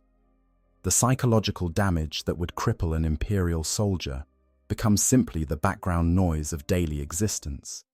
Your understanding of social relationships transforms completely. In human society, relationships are built on shared experiences, emotional connections, trust built over time, common goals and values. In Orc society, relationships are primarily hierarchical and based on physical dominance. Your closest relationship isn't with someone you trust emotionally, but with someone who's beaten you up enough times that you know your place in the pecking order relative to them. This doesn't mean orcs have no positive relationships. They do form bonds, particularly within their mobs, groups of orcs who fight together regularly. But these bonds are fundamentally different from human friendship. They're based on mutual respect for combatability, shared excitement about upcoming battles, and the camaraderie of collective violence. For a human adopting this model, concepts like emotional intimacy, vulnerability, or deep personal sharing become alien and uncomfortable. The loss of future orientation is another critical psychological shift. Imperial society, for all its brutality, is built on planning for the future. You work today to earn a better tomorrow. You join the Imperial Guard to secure your family's future. You pray to the Emperor for salvation in the next life. Humans are fundamentally future-oriented creatures. We think about what comes next, plan for contingencies, build for generations to come. Orcs don't do this. They live entirely in the present moment. The next fight is the only thing that matters. Building a vehicle is exciting because you'll use it soon, not because you're preparing for some distant conflict. An orc war boss gathering forces for a great offensive isn't planning for the long-term future. He's getting ready for the next big fight, which is all that matters. Humans raised among orcs gradually lose their future orientation. Long-term planning becomes difficult and eventually impossible. You stop thinking about where you'll be in a year or 5 years or 10 years. You think about today, maybe tomorrow, but rarely beyond that. This isn't a deficit from an orc perspective. It's a feature. Living in the moment allows you to fully commit to whatever is happening right now, whether that's fighting, working, or simply existing. Your moral framework undergoes complete reconstruction. Imperial morality, derived from the imperial cult, and basic human empathy, recognizes concepts like justice, mercy, honor, duty. These are abstract principles that govern behavior beyond immediate self-interest. Orc morality is much simpler. Might makes right. If you can take something, it's yours. If you can beat someone up, they follow your orders. If you're the strongest, you make the rules. A human child learning this moral framework as their foundational understanding of right and wrong develops a completely different ethical sense than imperial citizens. Concepts like fairness or justice, based on abstract principles, become incomprehensible. Why should the weak have rights? Why shouldn't the strong take whatever they want? These questions, which would provoke philosophical debate in human society, have obvious answers in orc culture. The strong do what they want because they can, and that's not just acceptable, but correct and proper. This moral framework extends to your understanding of your own worth. In imperial society, even the lowliest citizen has worth as a servant of the emperor, as a soul that might one day be saved, as a component in the vast machinery of human civilization. In orc society, your worth is determined entirely by your current usefulness and fighting capability. There's no inherent dignity, no sacred value to life itself. You're worth keeping around if you can fight, work, or provide entertainment. If you can't do any of those things, you're worthless. Internalizing this valuation system means accepting that your life has no intrinsic meaning beyond what you can contribute to the immediate needs of Ork society. This is a profoundly dehumanizing worldview from an Imperial perspective. But from an Ork-influenced perspective, it's liberating. You don't have to worry about spiritual salvation or distant abstract goals. You just have to be useful today, right now, and that's enough. The concept of identity itself becomes simpler and more fluid. In Imperial society, identity is complex and multifaceted. You're a citizen of a particular world, a member of a specific class, potentially a follower of particular saints, connected to family lineages, defined by your occupation and social position. All these layers create a rich but complicated sense of self. In Ork society, identity is straightforward.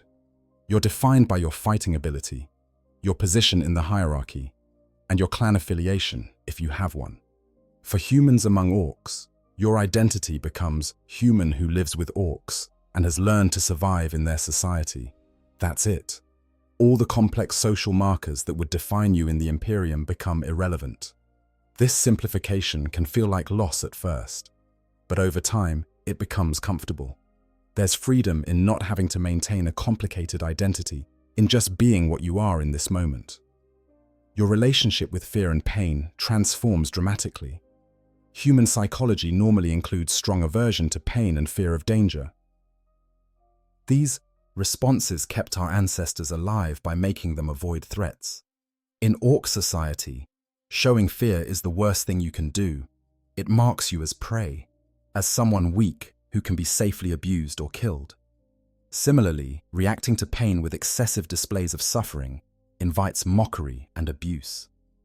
Humans raised among Orks learn to suppress fear responses and pain reactions.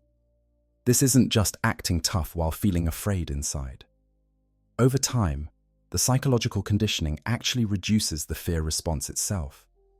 Your brain learns that fear doesn't help, that pain is temporary, that showing weakness is more dangerous than any physical threat. This creates individuals who can face danger with a calmness that would seem like courage in Imperial terms, but is actually something different, a learned indifference to threats that would terrify normal humans. The Stockholm Syndrome comparison is tempting, but not quite accurate. Stockholm Syndrome involves captives forming bonds with captors as a survival mechanism. For humans raised among Orks from childhood, it's different. You're not forming bonds with captors because you never knew freedom to begin with. You're simply developing within the culture that surrounds you, which happens to be Ork culture. This is more like cultural imprinting than a trauma response to captivity. The complete loss of Imperial identity is perhaps the most significant psychological transformation. For adult humans captured by Orks, memories of life in the Imperium remain, creating painful cognitive dissonance between what they were and what they must become to survive. But for children raised among Orks, there's no Imperial identity to lose. They might have vague memories of being told they're human and that there's a God Emperor somewhere. But these are just words without meaning or emotional weight. What fills the space where Imperial identity would normally reside is a form of Ork identity. You think of yourself as part of the warband, as someone who follows Ork ways, as a being whose purpose is defined by Ork society's needs and values. When you think about other humans, particularly Imperial humans, you see them as outsiders, as soft humies who don't understand real strength. Your in-group has become Orks and those who follow Ork ways. Other humans are the out-group, aliens in their own right. This psychological transformation is, from one perspective, a testament to human adaptability. It shows that humans can survive and even thrive in the most alien circumstances by reshaping their psychology to match their environment. From another perspective, it's deeply tragic, showing how easily human nature can be warped, how completely human values can be erased, how total the corruption of the soul can be when surrounded by Xenos influence. The Imperium would view any human who has undergone this transformation as irredeemably lost. no longer truly human in any meaningful sense despite biological humanity. And in many ways, they would be right. A human who thinks like an orc, values what orcs value, and has no connection to imperial identity or human culture, is human in biology only. Everything else that makes someone human in the cultural and psychological sense has been replaced with something fundamentally alien. Practical survival strategies. For any human who finds themselves among orcs, whether by capture, birth, or strange circumstance, survival requires more than just luck. It demands specific strategies, learned behaviors, and constant awareness of the social and physical dangers surrounding you. Understanding these practical survival strategies provides insight into the day-to-day realities of human existence in greenskin society and the adaptive intelligence required to navigate such a hostile environment. The most fundamental rule: make yourself useful immediately. Orcs have short attention spans and little patience for useless things. When you first enter orc society, whether as a child, a captive, or any other circumstance, your primary goal must be demonstrating value before the orcs decide you're more entertaining to kill than to keep. This means quickly identifying what skills you have that orcs might appreciate and making those skills visible. If you can repair things, show it. Grab a broken tool and fix it. If you're strong for a human, demonstrate it by lifting or hauling without complaint. If you have technical knowledge, find a mech and offer assistance. If you have medical training, approach a pain boy and observe, showing interest in learning their brutal methods. The specific skill matters less than the demonstration that you can contribute something to the warband's effectiveness. Learn to read orc body language and mood indicators. Orcs aren't subtle creatures, which actually makes them easier to read than humans in some ways. A happy orc has a different posture and sound than an angry orc. You need to learn these signs quickly. When an orc's shoulders bunch up and their voice drops to a growl, a fight is about to happen and you need to get clear. When orcs are joking and laughing loudly, that's a good time to be around them, as they're less likely to lash out casually. The most dangerous orc isn't the biggest one. It's the one you didn't notice was angry. Learning to assess threat levels accurately can save your life daily. You develop an almost precognitive ability to sense when violence is about to erupt and position yourself accordingly. This isn't a mystical power. It's learned pattern recognition based on thousands of observations of orc behavior. Never challenge an orc's authority directly. The fastest way to die in orc society is to tell an orc they're wrong or weak or stupid to their face. If you must correct an orc, do it obliquely. Instead of, "You're doing that wrong," try, "The boss showed me a different way to do that. Worked real good."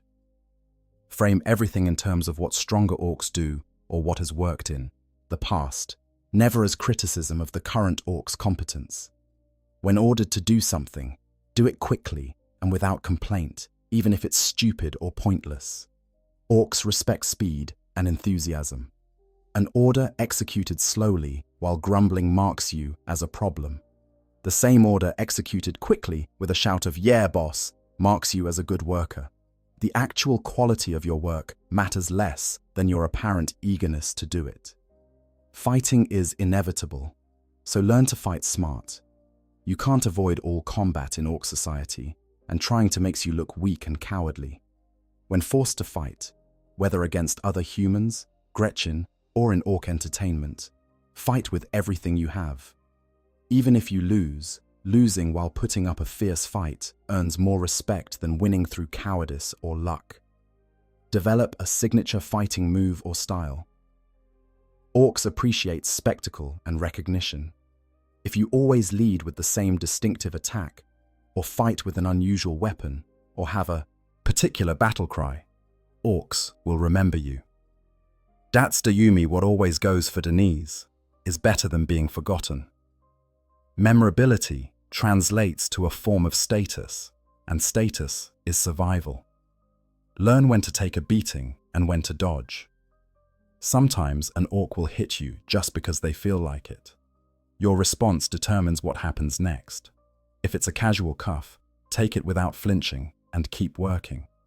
Showing that you can absorb punishment without complaint earns respect. But if an orc is winding up for a serious beating that could cripple or kill you, you need to judge whether dodging or protecting yourself is worth the risk of looking cowardly. There's no perfect answer. You develop instinct through experience. Find a powerful patron or protector if possible. A human who belongs to a specific orc has protection from other orcs taking what's theirs. If you can make yourself valuable enough to a nob, or even a war boss, that they claim you as their Yumi, other orcs will generally leave you alone. You're still a possession rather than an equal, but possession of a powerful orc is safer than being unclaimed property that anyone can abuse. Cultivate relationships with Gretchen. The Grots run most of the actual operations in orc settlements, and they have access to resources, information, and hiding places that can save your life. A Gretchen who likes you might warn you when an orc is in a particularly foul mood, or sneak you extra food, or hide you when trouble comes looking. Treat Gretchen with the minimal respect they crave and never get from orcs, and they'll often reciprocate with help. Never show grief or sadness openly. Orcs don't understand these emotions and interpret their display as weakness. If another human dies, someone you cared about, don't cry where orcs can see. Don't mourn. Showing emotional pain marks you as vulnerable. Instead, channel any grief into anger or stoicism, emotions that orcs can at least comprehend. Develop high pain, tolerance, and injury resistance. This isn't optional. It's necessary for survival. You will be injured regularly through accidents, fights, or casual orc violence. Medical care will be minimal or non-existent. You need to learn to function through pain, to keep working with minor injuries, to treat wounds yourself with whatever materials are available. The human body can adapt remarkably well to chronic pain if forced to. You become tougher through sheer necessity. Learn to sleep anywhere, anytime, under any conditions. Opportunities for rest are irregular and often interrupted. You might have to sleep in noise, in uncomfortable positions, in dangerous locations. Developing the ability to fall asleep quickly whenever you have a chance and wake alertly when needed is crucial for maintaining the energy to survive. Know which orc clans are present and what they value. Blood axes appreciate cleverness and unconventional thinking. Goths respect pure fighting ability. Bad moons like fancy, gear, and showing off. If you know which clan an orc belongs to, you can tailor your behavior to match their values. This is advanced level survival strategy that requires cultural knowledge, but it can significantly improve your odds of favorable treatment. Never steal from orcs unless you're certain you won't be caught. Orcs love stealing from each other and from humans, but they hate being stolen from. If caught, the punishment is severe. That said, sometimes you need food or tools that won't be given to you. If you must steal, steal small things. Steal from stores rather than individuals, and never steal the same thing twice in a row from the same place. Vary your targets and methods. Cultivate a reputation for one or two specific skills. Being the Yumi who can read, or the Yumi what fixes shooters, gives you an identity that orcs recognize and remember. This identity becomes a form of protection. Orcs are less likely to kill you casually if they remember you as the one who does that useful thing. Don't try to be good at everything. Specialize in what you can do better than most other humans or Gretchen in the area. Learn the difference between orc humor and orc anger. They can look similar to outsiders. An orc laughing while hitting you is very different from an orc hitting you in silent fury. The former might stop if you laugh too or make a joke. The latter will continue until you're unconscious or dead, unless you can escape or someone intervenes. Reading these distinctions correctly can mean the difference between a painful but survivable experience and a fatal one. Physical positioning matters in every interaction. Always know where the exits are. Stand where you can see approaching orcs. Don't let yourself get cornered or surrounded unless absolutely necessary. Keep your back to walls when possible. These basic tactical considerations become second nature to humans who survive long-term in Ork society. Develop extremely high frustration, tolerance. Things will go wrong constantly. Plans will fall apart. Work will be wasted. You'll be punished for things that weren't your fault. Reacting with anger or despair to these setbacks is useless and dangerous. You need to accept that chaos and injustice are the baseline, and just keep functioning regardless. Know when to run. Sometimes discretion really is the better part of valor. If two Ork mobs are about to start a major brawl, being anywhere near the combat zone is suicidal for a human. If a war boss is in a rage and looking for something to kill, be somewhere else. If dangerous creatures have gotten loose in the camp, hide. Courage is valued, but suicide through stupidity helps no one. Perhaps most importantly, never give up entirely. Humans who fall into despair in Ork society don't last long. You might be tired, injured, hungry, and surrounded by hostile aliens. But as long as you're alive, there's potential to improve your situation. Maybe you'll learn a valuable skill, or earn a powerful patron's favor, or survive long enough for circumstances to change. The moment you stop trying to survive is the moment survival becomes impossible. These strategies won't guarantee survival. Ork society is too chaotic and dangerous for guarantees, but they significantly improve your odds. Humans who master these techniques can survive for years or even decades among Orks, carving out niches for themselves in one of the galaxy's most hostile environments. The fact that any humans manage this at all is a testament to human adaptability and the stubborn refusal to give up that characterizes our species at its best and most desperate. The broader implications. The existence of humans raised by or living among Orks has implications that extend far beyond the individual experiences we've examined.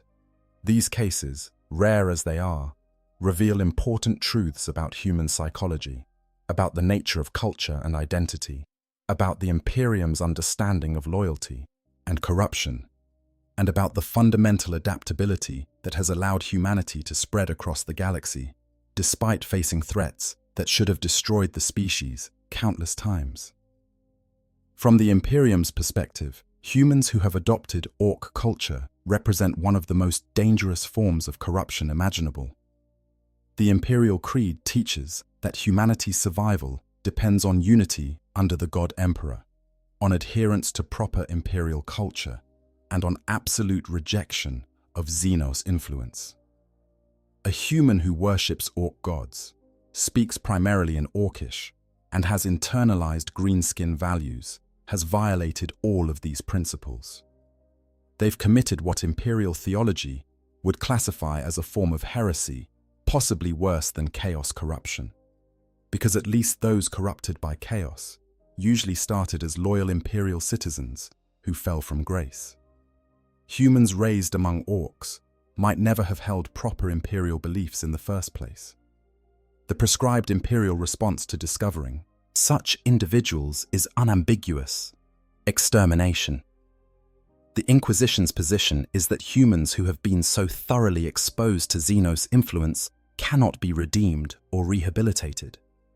The risk of them spreading that corruption to loyal Imperial citizens is too great.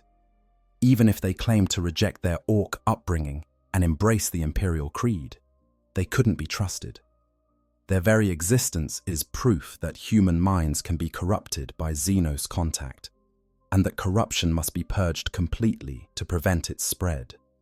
This absolutist position reveals something about the Imperium's fundamental fears: the vast authoritarian apparatus of imperial control, the ecclesiarchy's constant propaganda, the brutal suppression of deviance. All of this exists partly because human nature is more flexible than the Imperium wants to admit. Humans can adapt to almost any circumstances, can adopt almost any cultural framework, can find meaning in almost any society. This adaptability is humanity's greatest strength in evolutionary terms, but a profound weakness in imperial theological terms. If humans can become pseudo-Orks through cultural conditioning, What does that say about imperial identity? Is loyalty to the emperor natural, or merely another form of cultural programming? Can imperial values compete with other value systems on equal footing? Or do they require the constant reinforcement of propaganda and the threat of violence to maintain? These are questions the Imperium cannot afford to ask, and the existence of humans like the Digonobs forces them to confront uncomfortable truths about the nature of human identity. From a xenological perspective, humans raised among orcs provide valuable data about greenskin society and psychology. Most of what the Imperium knows about orc culture comes from external observation, captured equipment, and interrogation of prisoners. Humans who have lived within orc society for extended periods could provide insights unavailable through other means. They understand orc social dynamics, can interpret orc behavior, and know cultural details that external observers would miss. Of course, the Imperium rarely exploits this resource, because doing so would require keeping these corrupted individuals alive and even trusting their information. The risk of corruption spreading to the interrogators, the doubt about whether information from Xenos-tainted sources can be trusted, and the simple visceral disgust that many Imperial authorities feel towards such individuals prevents the Imperium from benefiting from their knowledge.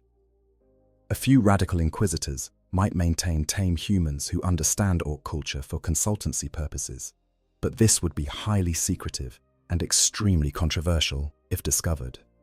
The Adeptus Mechanicus has a particular interest in humans who have worked with orc mechs. The Greenskins' ability to create functional technology through a combination of genuine engineering and psychic belief fascinates the whole. Tech priests. A human who has assisted orc mechs could explain their methods, their belief systems, and potentially even their mysterious ability to make machines work through collective faith. But again, accessing this knowledge requires keeping heretical humans alive and trusting information from compromised sources, which most tech priests find unacceptable despite their scientific curiosity. From an anthropological standpoint, humans raised among orcs demonstrate the extreme plasticity of human cultural development. Culture is often thought of as something transmitted from parent to child, from generation to generation within a species. But humans can absorb culture across species barriers, can internalize the values and behaviors of beings fundamentally unlike themselves. This suggests that cultural learning is a more powerful and more flexible capacity than previously understood. The Digonobs are particularly interesting in this context because they show cultural transmission across generations.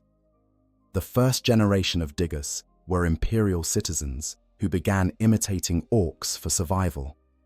Their children knew less about imperial culture and more about orc ways.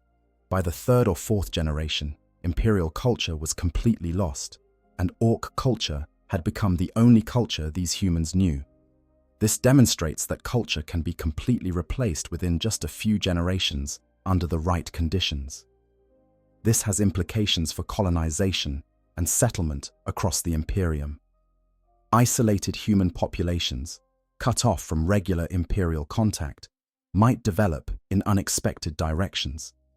They might absorb cultural elements from Xenos species they encounter, or evolve entirely new cultures adapted to local conditions. This is precisely why the Imperium maintains such strict control over communication and travel, why they conduct regular inspections of frontier worlds, and why they respond so harshly to signs of cultural deviance. The Digonobs prove that their fears are justified, that human culture is fragile and can be lost in just a few generations without constant reinforcement. From a philosophical perspective, humans among orcs raise questions about the nature of humanity itself. What makes someone human? Is it biological species membership, or cultural identity, or adherence to certain values and beliefs? A being who is genetically human but thinks like an orc, speaks like an orc, and values what orcs value, is that person still human in any meaningful sense? The Imperium's answer is clear. Biological humanity without imperial cultural and spiritual humanity is worthless. A mutant who worships the Emperor faithfully is more valuable than a genetically pure human who has embraced Xenos ways. This reveals the Imperium's hierarchy of values, placing cultural and spiritual conformity above biological purity. But from a more neutral perspective, the question is genuinely difficult. Personal identity is complex, combining biological, inheritance, cultural learning, individual experience, and chosen values. Humans raised among orcs have a different constellation of these elements than normal Imperial citizens. They're biologically human, but culturally orc. Their individual experiences have occurred within greenskin society. Their chosen values, to the extent they've consciously chosen anything, align with orc priorities. The rarity of humans living among orcs is itself significant. Despite millions of Imperial worlds and countless orc invasions, documented cases of humans successfully integrating into greenskin society are extremely rare.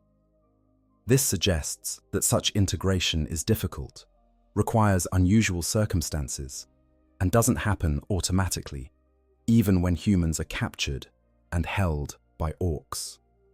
Most humans either die quickly in orc captivity or maintain their human identity despite prolonged exposure to greenskin culture. This rarity makes each case more valuable for understanding the phenomenon. The Digger-knobs aren't representative of a common occurrence. They're an outlier, a unique situation that happened to be documented. Other cases probably exist in the dark corners of the galaxy, on isolated worlds where humans and orcs have reached strange accommodations, but they're unknown to the wider Imperium. Every such case that is discovered and studied provides insights into the absolute limits of human cultural adaptability. Finally, from a meta-narrative perspective within the Warhammer 40,000 universe, humans among orcs serve as a dark reflection of humanity's place in the galaxy. In a universe where eternal war is the only constant, where every species fights for survival against countless threats, what happens to those humans who fall through the cracks, who live in the spaces between the great conflicts, adapting to circumstances that should destroy them? These individuals represent the forgotten, the abandoned, the lost. They're humans the Imperium couldn't save and wouldn't welcome back. They're proof that human civilization, for all its grand claims and cosmic ambitions, cannot protect all of its children. Some fall into darkness, literal and metaphorical, and must survive however they can. Some adapt, transform, become something new and strange, and arguably no longer human. In the grim darkness of the far future, there is only war. But within that war, in its shadows and margins, humans find ways to survive that challenge every assumption about what humanity means and what forms human existence can take. Humans raised among orcs are one such challenge, a testament to both human adaptability and human fragility, showing us that we can become almost anything if circumstances demand it, and that perhaps we should be careful about what we might become. Conclusion. We've journeyed through one of the strangest and most disturbing corners of Warhammer 40,000 lore, examining what it truly means to be a human raised by orcs. From understanding the fundamental alien nature of greenskin society, to exploring the practical realities of daily survival, from witnessing the psychological transformation that remakes human minds to considering the broader implications for human identity and imperial doctrine, we've seen just how completely a human can be changed by prolonged exposure to orc culture. The picture that emerges is complex and deeply unsettling. Humans raised among orcs don't simply learn to tolerate their circumstances. They undergo a fundamental transformation that touches every aspect of their existence. Their language changes, their values shift, their understanding of violence and hierarchy and purpose is completely remade. They become something that exists in the twilight zone between human and orc, biologically one thing, but culturally and psychologically another. The Digger-knobs of Angelis stand as our primary example, a population that has completely forgotten its imperial heritage over just a few generations. But they're not alone. Throughout the galaxy, in circumstances unknown and undocumented, other humans are living among orcs, serving them, imitating them, becoming them in every way biology allows. Some are slaves who adapted to survive. Others are mercenaries who found profit in the company of greenskins. Still others are children born into captivity, who never knew any other life. What makes this topic particularly fascinating in the context of Warhammer 40,000 is what it reveals about the setting's themes. The Imperium of Man presents itself as humanity's only hope, the guardian of human civilization against the darkness. But it cannot protect everyone. It cannot save every human from every fate. Some fall through the cracks, and what happens to them demonstrates both the remarkable adaptability of the human species and the terrible prices that adaptability can demand. From the Imperium's perspective, these individuals are irredeemably lost, corrupted beyond any hope of salvation. They must be destroyed if discovered, their contamination purged before it can spread. This harsh judgment reveals the Imperium's fundamental inflexibility, its inability to accommodate human diversity or cultural variation. To the Imperium, there is one correct way to be human, the imperial way, and all other forms of human existence are heresies to be eliminated. But from a more neutral perspective, humans among orcs demonstrate something profound about our species. We can survive anywhere, adapt to anything, find meaning in the most alien circumstances. This is both inspiring and terrifying. It's inspiring because it shows the indomitable human will to survive, the refusal to simply lie down and die even in the worst imaginable situations. It's terrifying because it shows how easily human nature can be reshaped, how completely human values can be replaced, how fragile human identity truly is. The transformation isn't instantaneous or simple. It happens over time, through a gradual process of cultural learning, psychological adaptation, and identity reformation. For adults captured by orcs, the transformation is incomplete and painful, marked by cognitive dissonance between what they were and what they must become. For children raised among orcs, the transformation is more complete because there's no strong prior identity to conflict with the new one. They simply grow into orc culture, the way children anywhere grow into the culture surrounding them. The practical survival strategies we discussed paint a picture of existence that is brutally difficult but not impossible. Humans can learn to navigate orc society, to find niches where they provide value, to earn grudging respect from greenskins. It requires constant vigilance, enormous physical and psychological resilience, and the willingness to abandon human values in favor of orc priorities. But it can be done, and the fact that it can be done tells us something important about human nature. The psychological transformation is perhaps the most disturbing aspect. The rewiring of violence from tool to purpose, the simplification of identity, the loss of future orientation, the complete reconstruction of morality. These changes create beings who are human in biology, but alien in thought and feeling. They represent a kind of corruption that the Imperium considers worse than physical mutation, a corruption of the soul rather than the flesh. Yet from the perspective of those who undergo this transformation, especially those who know no other life, it might not feel like corruption at all. It might just feel like normal existence, like how things are and should be. The joy of battle, the satisfaction of proving yourself strong, the simple pleasures of survival and status within orc society, these can be genuine experiences, even if they're experiences that Imperial citizens would find incomprehensible. This brings us back to fundamental questions about human nature and identity. Are we defined by our biology, our culture, our values, our experiences, or some combination of all these elements?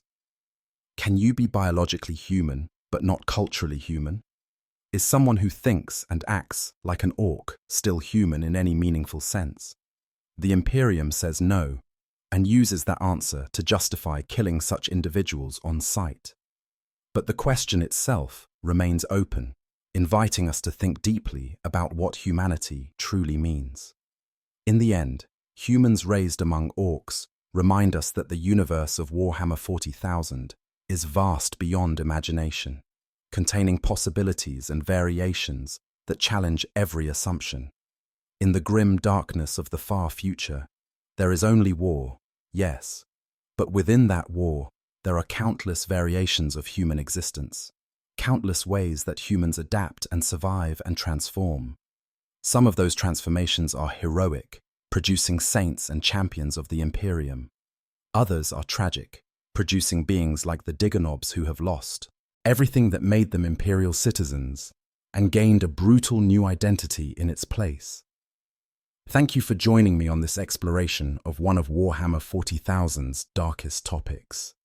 If you found this deep dive into the lore interesting, please consider liking this video and subscribing to the channel for more explorations of the grim darkness of the far future. The universe of Warhammer 40,000 contains endless, fascinating corners to investigate, and your support helps make that investigation possible. Until next time, remember, in the grim darkness of the far future, humanity takes many forms, some recognizable, some alien, all struggling to survive in a galaxy that offers no mercy.